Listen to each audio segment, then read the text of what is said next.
The welding torch sputtered and died in Roy Fletcher's hand for the third time that hour. He cursed under his breath and tossed it onto the workbench, watching it clatter among the scattered tools and metal scraps. The mining drone in front of him looked like it had been chewed up and spit out by something with very large teeth, which, according to the report, was exactly what happened when it got too close to one of the gas giant's storm systems. Roy wiped the sweat from his forehead and glanced around his repair bay. The space was barely large enough for one person and whatever broken machine needed fixing. Spare parts hung from magnetic strips on the walls. Old coffee cups sat forgotten on every available surface. A small window showed the swirling orange and red clouds of the gas giant below, hypnotic and endless. Waypoint 7 wasn't much to look at. The orbital station served as a rest stop for miners, traders, and anyone else crazy enough to work the frontier territories. Most species passed through quickly, staying just long enough to refuel or repair their ships before heading back to civilization. Roy had been here for 2 years. He told himself it was temporary. Everyone told themselves that. He picked up a different torch and was about to restart his work when the communication panel on the wall crackled to life. But instead of a voice or a message, it produced a sound Roy had never heard before. It was rhythmic, like breathing or a heartbeat, but translated into electronic pulses. The pattern repeated itself over and over, rising and falling in waves. Roy walked to the panel and checked the frequency. It wasn't coming through any of the standard channels. The signal originated somewhere outside the station, somewhere close. He ran a quick diagnostic. Everything showed normal except for this one strange transmission that nobody else seemed to be picking up. He switched to the station's main channel. Fletcher here. Anyone else getting a weird signal on the lower frequencies? Static answered him for a moment before a bored voice replied, "Negative, Fletcher. All channels clear. You need to clean your receivers again." Roy frowned. His equipment was old but functional. He'd maintained it himself and it worked just fine. He went back to the strange signal and listened more carefully. There was something deliberate about it, something that felt less like interference and more like purpose. It reminded him of old Earth stories about whales singing to each other across vast oceans, calling out in languages humans could barely understand.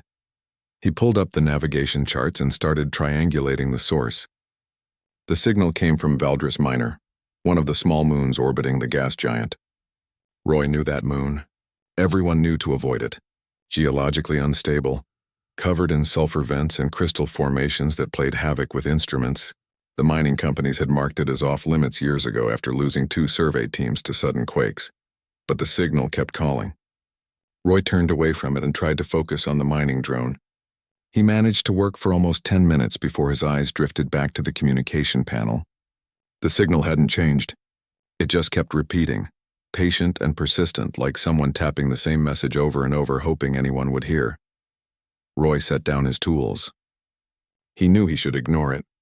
Probably just some natural phenomenon, some weird interaction between the moon's crystals and radiation from the gas giant. That's what any sensible person would think. But Roy had spent the last 2 years fixing machines in isolation, and sensible thinking didn't explain why his chest felt tight every time he heard that signal. He left the repair bay and walked down the narrow corridors of Waypoint 7. The station smelled like recycled air and industrial cleaner. He passed a group of miners arguing in a language he didn't recognize, stepped around a maintenance robot scrubbing the floor, and eventually reached the docking section where his shuttle sat waiting. The shuttle was small, designed for short trips between the station and nearby locations. Roy used it maybe once a month to pick up supplies from incoming freighters. He ran a quick systems check. Everything showed green. Fuel was good. Life support was good. He could make it to Valdris Minor and back with power to spare. His supervisor would ask questions. Station protocols required filing a flight plan and getting approval before leaving. But Roy had checked the schedule. His supervisor was currently 3 drinks deep at the station bar and wouldn't notice anything for at least a few hours. By then, Roy would already be back, probably with nothing to show for it except confirmation that he'd wasted fuel chasing ghosts. He climbed into the shuttle and sealed the hatch behind him. The cockpit was cramped but familiar. He'd made enough repairs to this small ship that he knew every wire and panel by touch. He powered up the engines and requested departure clearance from station control. They granted it without question. One more small ship leaving the station was nothing unusual. Roy guided the shuttle away from Waypoint 7's docking bay and into open space. The gas giant filled half his view, beautiful and terrible in its immensity. Valdris Minor appeared as a small gray dot against that backdrop. Easy to miss if you weren't looking for it. He set a course and engaged the engines. The signal grew stronger as he approached the moon. It felt like flying toward something ancient and important, though Roy couldn't explain why. He wasn't a spiritual person. He believed in what he could touch and fix and understand. But this felt different. This felt like someone calling out in the dark, hoping against hope that anyone would answer. The binary suns of the system began to set behind the gas giant, casting long shadows across space. Roy Fletcher flew alone toward a forbidden moon, chasing a signal that shouldn't exist, driven by something he couldn't name. In his experience, curiosity usually led to trouble. But sometimes, he thought, trouble was better than sitting still and letting the universe pass by unnoticed. The moon grew larger in his viewport. Soon he would have his answers. The shuttle's landing struts crunched against loose rock as Roy brought the small ship down in a clearing between two jagged crystal formations. Valdris Minor looked even worse up close than it did from orbit. The ground was a patchwork of gray stone and rust-colored mineral deposits. Sulfur vents hissed in the distance, releasing yellow clouds that drifted sideways in the thin atmosphere. Roy checked his suit's oxygen levels and life support systems before cycling through the airlock. The air outside was technically breathable but tasted like rotten eggs and metal. He grimaced behind his helmet and activated the suit's filtration system. The heads-up display showed his position relative to the signal source. 2 kilometers northeast, deep in a canyon system that cut through the moon's crust like wounds. The walk was harder than he expected. The ground shifted under his boots with every step, and twice he had to detour around fissures that dropped into darkness. His instruments went haywire whenever he passed near the larger crystal formations. The compass spun wildly. The radiation detector clicked rapidly, then fell silent, then clicked again. Nothing about this place made sense. Roy reached the edge of the main canyon and looked down. The walls dropped at least 50 meters, lined with layers of different colored stone that told a geological story he couldn't read. At the bottom, more crystals jutted from the ground like frozen lightning. Some glowed with a faint blue light that had nothing to do with the setting suns. He found a path down. More of a controlled slide than a proper descent. Loose rocks skittered ahead of him, bouncing off crystal formations and disappearing into crevices. By the time he reached the canyon floor, his suit was scraped and dirty, and his breathing came harder than it should have. The signal was close now. Roy could feel it more than hear it, a pressure in his chest that pulsed in time with his heartbeat. He followed the canyon deeper, squeezing through narrow passages and climbing over fallen boulders. The walls closed in around him, blocking out most of the remaining sunlight. Then he saw the marks, long gouges cut into the stone walls running parallel in groups of 4. Each groove was as wide as Roy's arm and deep enough to fit his whole hand inside. Something massive had dragged claws through solid rock, and the marks looked old, really old. The edges had weathered smooth and dust had settled into the deepest parts.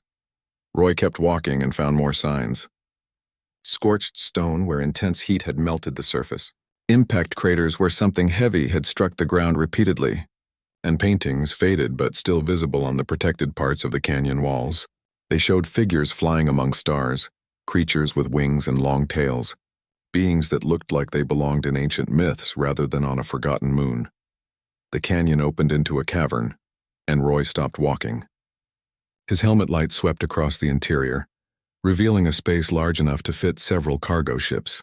The walls were covered in crystals that glowed with their own inner light, blue and green and purple, casting strange shadows that seemed to move and breathe. And in the center of the cavern, she lay dying. Roy had seen big things before. He'd worked on mining vessels the size of city blocks and stood beneath the curved hull of a passenger liner during repairs. But this was different. This was alive. The creature stretched across the cavern floor, her body easily as long as a cargo freighter. Scales covered her hide, each one the size of Roy's hand, and even in the dim light they seemed to shimmer with colors that hurt to look at directly. Colors that reminded him of deep space and distant nebulas and things too far away to touch. Wings lay folded against her sides, translucent membranes stretched between elongated bone structures.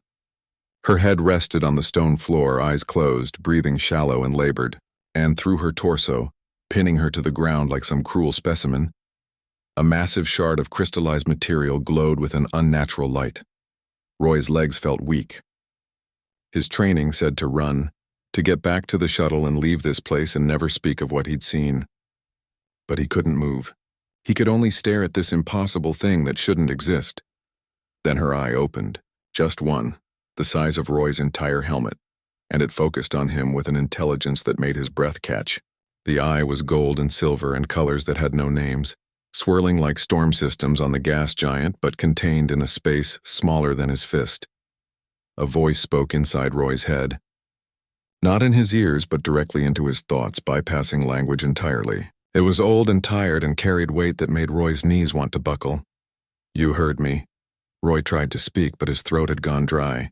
He managed a nod instead. "I did not think anyone would come. I have called for so long." The voice paused, and Roy felt the creature's exhaustion like a physical thing pressing down on the cavern. "What manner of being are you?" "Human," Roy said finally, his voice cracking. "My name is Roy Fletcher. I'm from Earth. I picked up your signal from the station." "Human." The word echoed in Roy's mind as the creature tasted it, examining it from all angles. "I do not know this species. The galaxy has changed much since I last flew among the stars. How long have you been here? 300 of your years, perhaps more. Time moves strangely when one is dying. I fought in the last war and I fell here and I have waited." The great eye studied Roy carefully. "I am called Thesara. I am the last of the star dragons, and I was not calling for rescue, small human. I was calling for someone to witness my passing, to remember that we existed, so that we do not disappear entirely from the universe."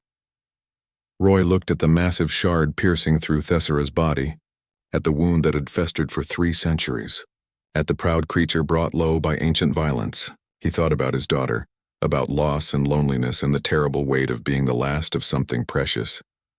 "I'm here now," he said quietly. "You're not alone anymore." Roy circled the shard slowly, his helmet light catching the strange material from different angles.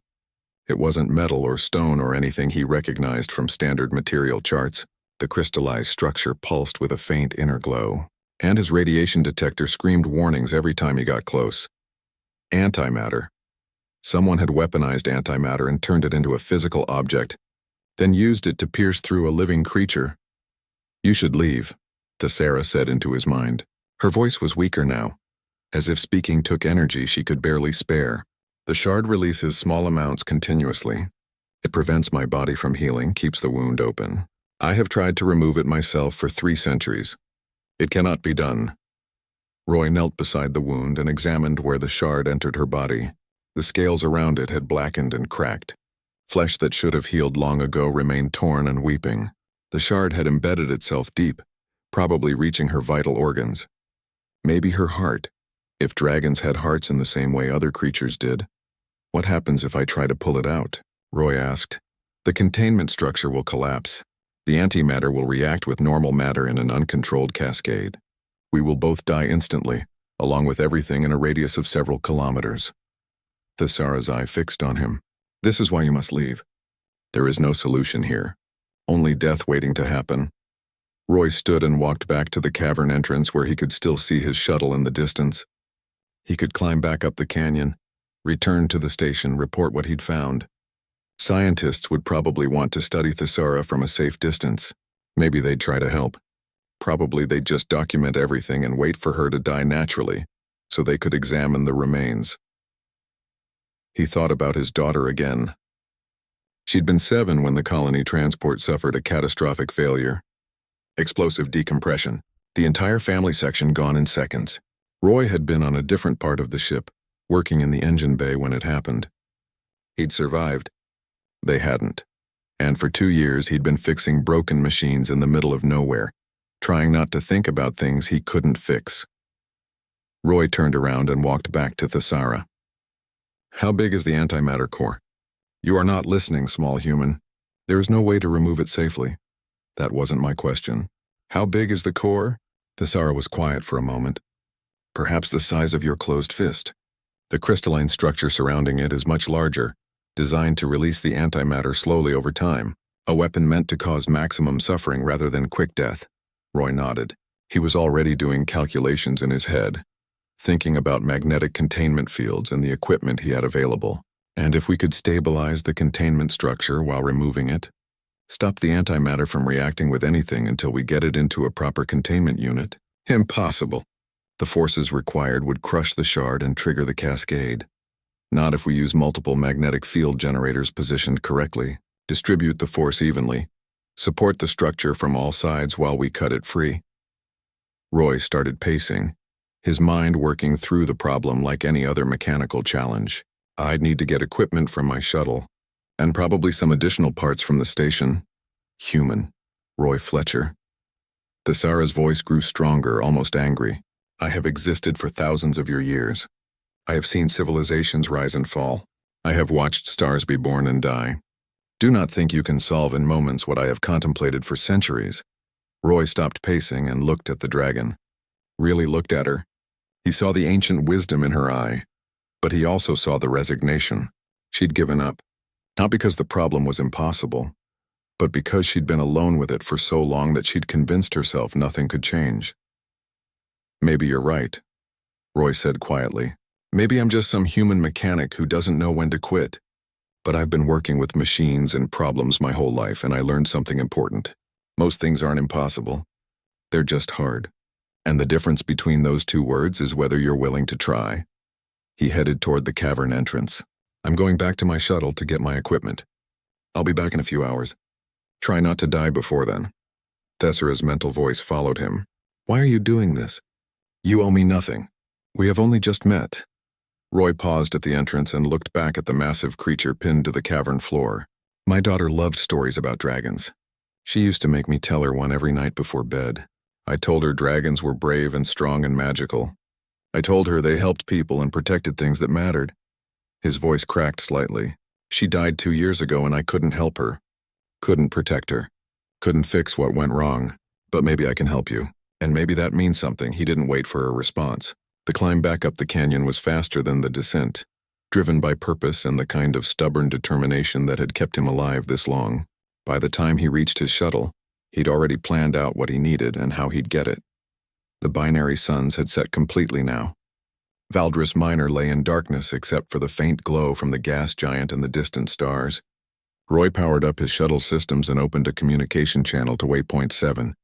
Fletcher to Station Control. I need to make a supply run. Emergency repair situation. I'll need access to the industrial equipment lockers. Copy that, Fletcher. What kind of emergency? Roy looked at the canyon where an impossible creature waited to die.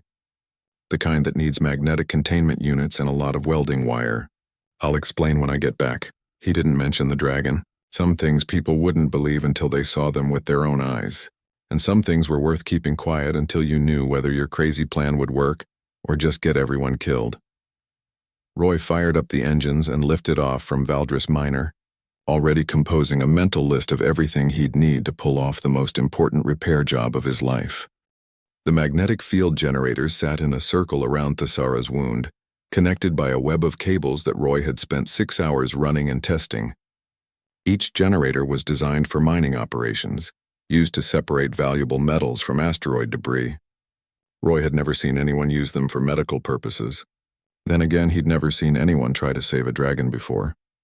Roy wiped his forehead with the back of his glove and checked his readings for the 20th time. All 6 generators showed green. Power flow was steady. The magnetic fields overlapped precisely at the center point, where the antimatter shard pierced through Thesara's body. In theory, when he activated them, the fields would create a stable pocket that would hold the shard in place even as he cut away the crystalline structure around the antimatter core. In theory. You have worked without rest, Thesara observed. Her voice in his mind was softer now, less confrontational. This stubbornness is a curious trait. It's called determination, Roy said. He picked up the cutting torch and tested the flame. Blue and hot, designed to slice through starship hull plating, or stupidity. People argue about which one I have more of. Your hands shake. Roy looked at his gloves. She was right. A fine tremor ran through his fingers, fatigue and stress combining into something he couldn't quite control. He set down the torch and flexed his hands, trying to work feeling back into them. I have not thanked you, Thesara said. Even if this fails, even if we both die here, you tried when no one else would have bothered. My species forgot how to do that. We forgot how to help when helping was difficult. What happened to the other dragons? Roy asked. He sat down beside one of the generators, taking a moment to rest before beginning the actual procedure. You said you were in a war. We fought each other. Pride and territory and old grudges that should have been forgotten long ago. Star dragons once traveled between galaxies, helping young species learn to reach the stars. We taught and guided and protected, but we grew arrogant. We believed our age and power made us superior to those we helped. Tessara's eye closed. The young species grew strong and no longer needed us. Some resented us. We should have stepped back gracefully. Instead, we fought among ourselves over what role we should play. The war lasted 300 years. By the end, there were so few of us left that we could not sustain a population. We scattered to die alone, too proud to comfort each other. Roy thought about humanity, young and aggressive and pushing out into a galaxy full of older species who looked at them with suspicion. Sounds familiar. Humans aren't great at learning from other people's mistakes. Perhaps, but you are here, trying to save someone you do not know, risking your life for no reward. That suggests some wisdom. The great eye opened again. If you survive this, tell your species about us. Let them learn from our failure.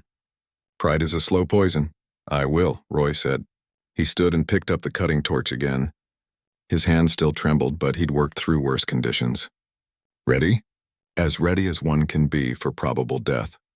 Roy activated the magnetic field generators. The air around the shard shimmered as invisible forces locked into place.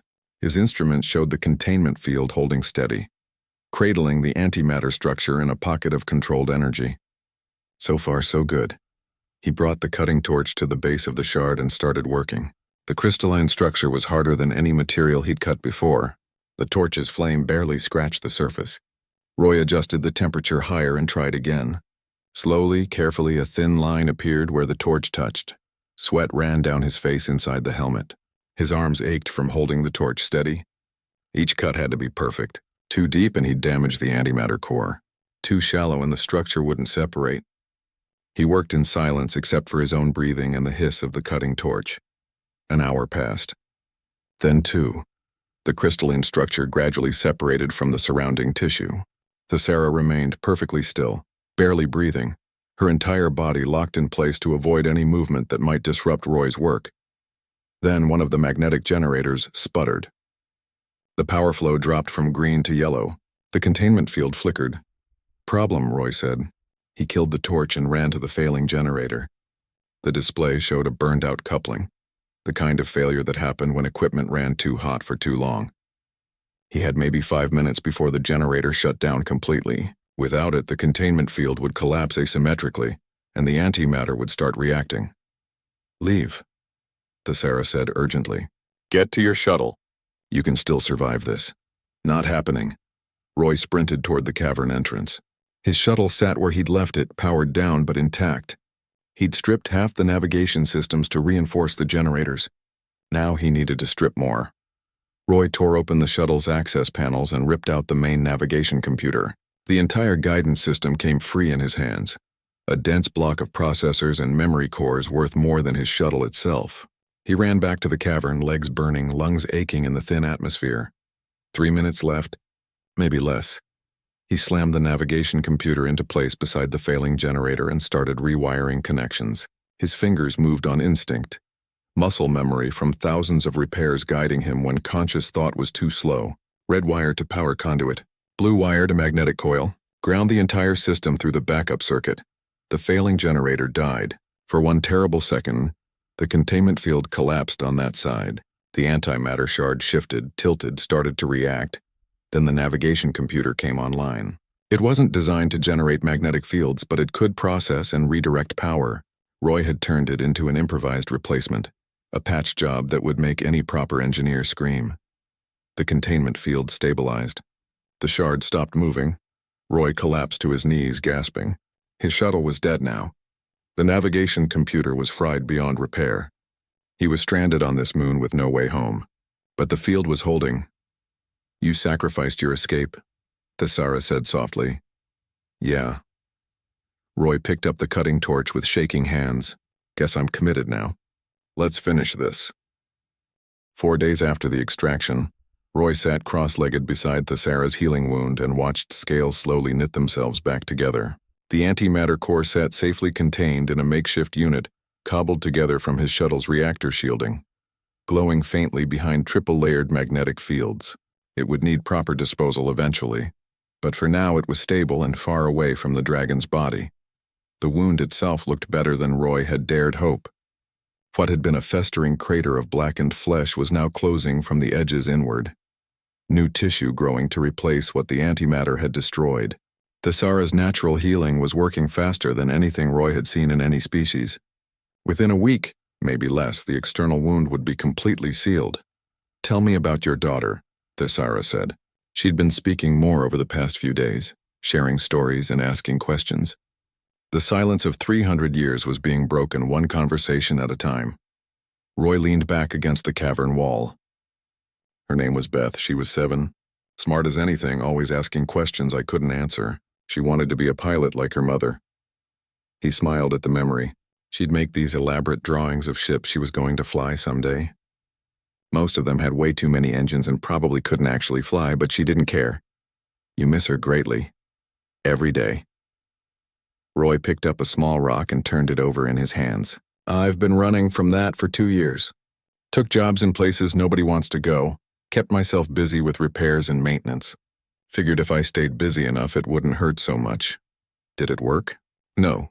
Roy tossed the rock aside. Just made me lonely and tired. But I didn't know what else to do. Thessara was quiet for a moment. When she spoke again, her mental voice carried something Roy hadn't heard before. Sadness. Deep and old and vast. I understand. When the last of my kind died, I came here to hide. I told myself I was wounded, that I needed to heal. But the truth is I was running too, from the shame of what we had become, from the failure of our species. I convinced myself I wanted to die alone rather than face a galaxy that no longer needed star dragons. But you called out, Roy said. That signal. You were asking for help. I was asking for witness, for someone to remember. Thessara's eye focused on him. But you gave me something different. You gave me a reason to continue. Do you know what that is worth? Roy shook his head. Everything. They sat in comfortable silence for a while. Roy checked the containment unit readings and adjusted one of the magnetic field generators. His engineering supplies were running low. Food was getting scarce too. He'd stretched his rations as far as they would go, but eventually he'd need rescue. The problem was explaining why he needed rescue from a restricted moon without mentioning the dragon. I need to tell you something, Thessara said. A gift, but also a burden. She shifted her position slightly and Roy heard scales sliding against stone. One of the scales near her chest, right over where her heart would be, had come loose during the healing process. It was the size of Roy's hand, iridescent and beautiful, swirling with colors that seemed to shift when he looked at them from different angles. Take it, Thessara said. Press it to your forehead. Roy picked up the scale carefully. It was lighter than he expected, warm to the touch. He did as instructed and pressed it against his forehead above his eyes. Information flooded into his mind. Not words or images, but pure knowledge. He saw the history of the galaxy from a perspective millions of years old.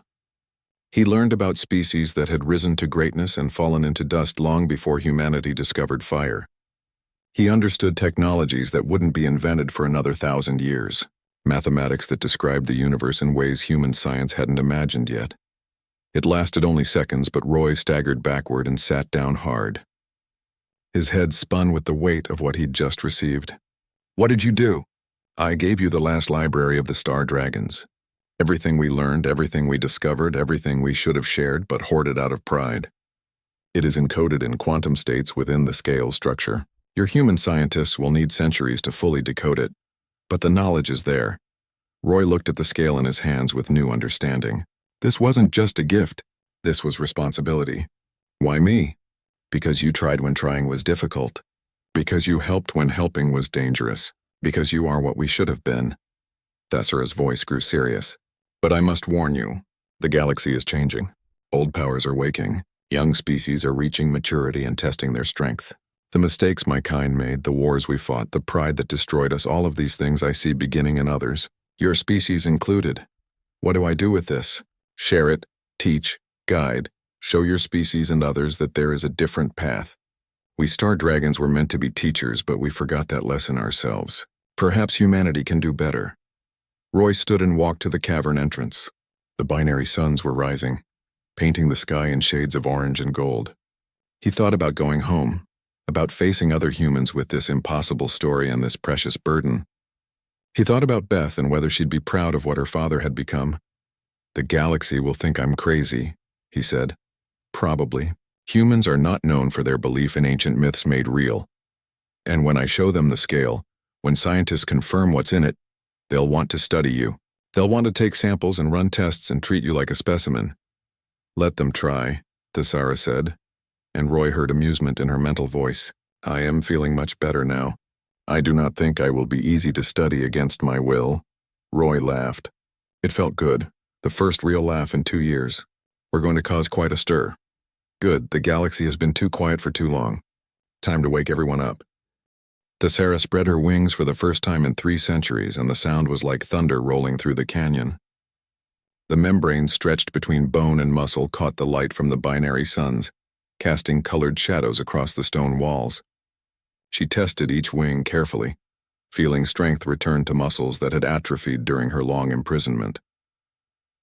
Roy watched from beside his dead shuttle and felt his breath catch. This was what she was meant to be, not a dying creature pinned to a cavern floor, but something magnificent and powerful and ancient beyond human comprehension. The wound in her chest had sealed completely, leaving only a faint line of newer scales to mark where the antimatter shard had pierced her.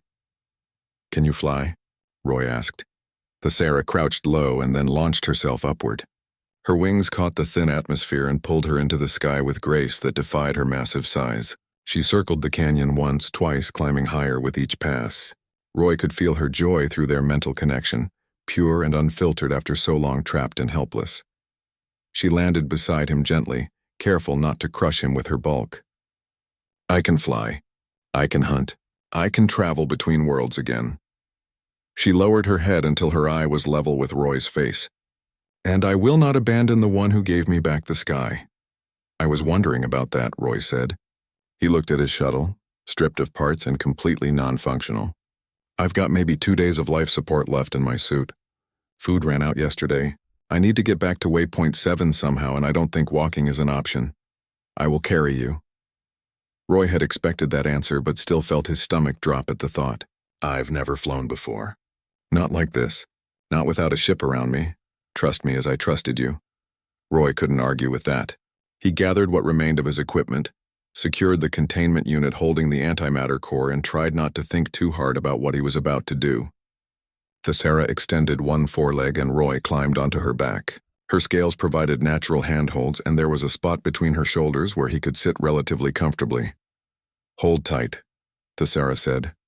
She didn't give him time to prepare. With a powerful leap and 2 massive beats of her wings, they were airborne. Roy grabbed onto the nearest scale ridge and held on as the ground dropped away beneath them. The thin atmosphere screamed past his helmet. His stomach lurched as Thesara banked hard and shot toward the sky. Then they broke through the atmosphere into open space, and Roy forgot to breathe. He'd been in space thousands of times, always inside ships or stations, always with metal and glass between him and the void. But this was different. This was flying, truly flying, held onto the back of a living creature as she moved between worlds with the grace of something born to it. Thesara's wings still moved in space, not for propulsion but for steering. She used them to catch solar winds and gravitational fields, to surf the invisible currents that flowed between planets and moons. Roy watched Valdris Minor shrink behind them, and the gas giant grow larger ahead. The binary suns blazed to his left, and beyond them stretched the infinite darkness filled with stars. "This is how we traveled," Thesara said, "before ships and engines and artificial gravity. We flew between stars on wings and will alone. The young species looked up and saw us in their skies and called us gods. We should have told them we were simply older, not better." Waypoint 7 appeared ahead, a small cluster of metal modules orbiting the gas giant. Roy could see ships docked at the station and lights in the windows. Normal people living normal lives, completely unaware that a human mechanic was riding a star dragon through space. "They're going to panic," Roy said. "Yes. Security will probably try to shoot at you. Let them try. I have survived worse than primitive weapons. Thesra angled toward the station, her approach slow and deliberate. Roy activated his suit's communication system. Waypoint 7, this is Roy Fletcher. I'm incoming on an unusual transport. Please don't shoot. I repeat, do not shoot. Static answered him, then a confused voice. Fletcher?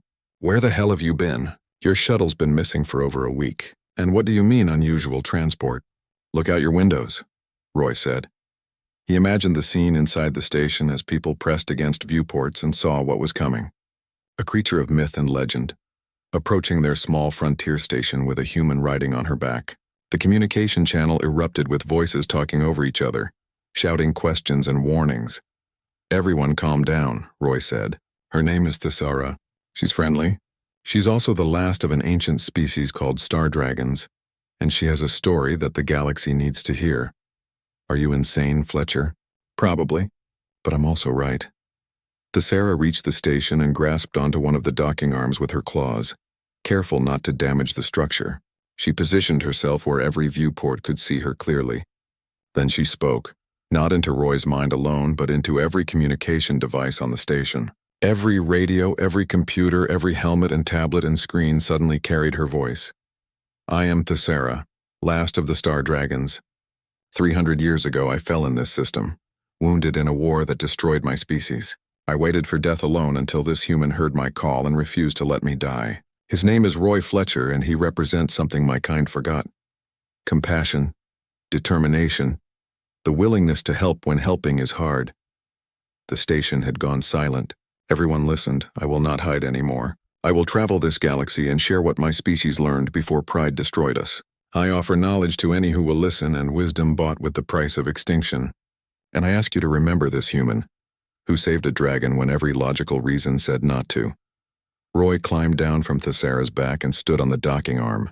Through nearby viewports he could see faces staring at him, expressions of shock and disbelief and wonder. His supervisor was among them, mouth hanging open. I need to borrow some supplies, Roy called out, and maybe a new shuttle. Mine didn't survive the rescue operation. Someone laughed. Then someone else. Within moments, the communication channel filled with overlapping voices asking questions, making demands, requesting interviews. The galaxy was waking up to the return of something ancient, and Roy Fletcher stood at the center of it all. Thesra lowered her head beside him. Ready for what comes next? Roy thought about his daughter, about the stories he'd told her about brave dragons and the people who helped them.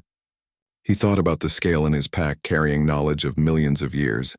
He thought about a galaxy that needed to learn from past mistakes before making its own. Ready, he said. Together, a human mechanic and the last star dragon faced a future neither of them had planned for, but both were determined to shape.